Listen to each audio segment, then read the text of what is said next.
जनता की बात जनता के साथ।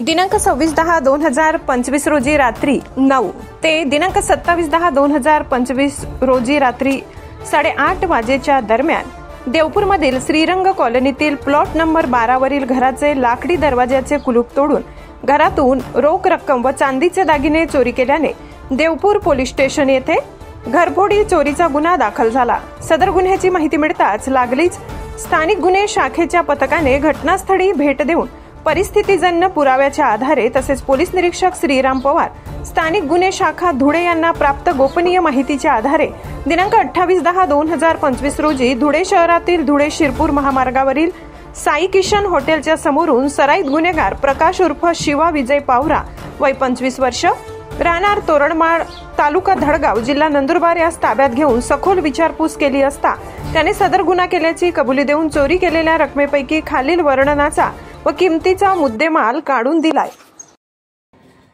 Ready sir.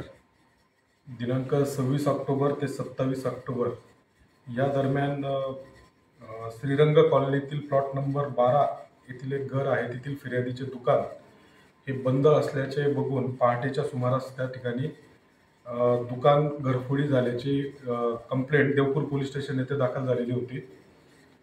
सदर तक्रारीमध्ये एकूण 21,200 रुपयाचा मुद्देमाल चोरीला गेलेला होता। त्यामध्ये 14,700 रोख रक्कम आणि काही चांदीचे दागिने अशी फिर्याद दाखल झाल्यानंतर स्थानिक गुन्हे शाखा व देवपूर पोलीस स्टेशन असे संयुक्तिक 2 टीम तयार करून त्या ठिकाणी आरोपीचा शोध घेण्याचे कामकाज सुरू झालेले होते।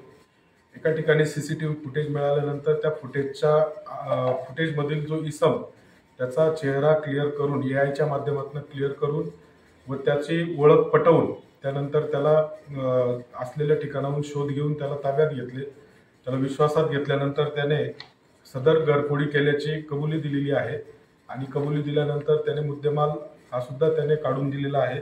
एकूण 21,200 रुपयाचा मुद्देमाल त्याने जप्त करून दिलेला आहे। सदर आरोपी विरुद्ध आतापर्यंत एकूण 9 गुन्हे हे घरफोडीचे दाखल आहेत। सदर आरोपी प्रकाश उर्फ शिवा विजय पवार वय 25 वर्ष हा तोरणमाळ नंदुरबार जिल्ह्यातील असून त्याच्या विरोधात यापूर्वी सुद्धा शहादा चोपडा धुळे या ठिकाणी घरफोड्यांचे गुन्हे दाखल आहेत।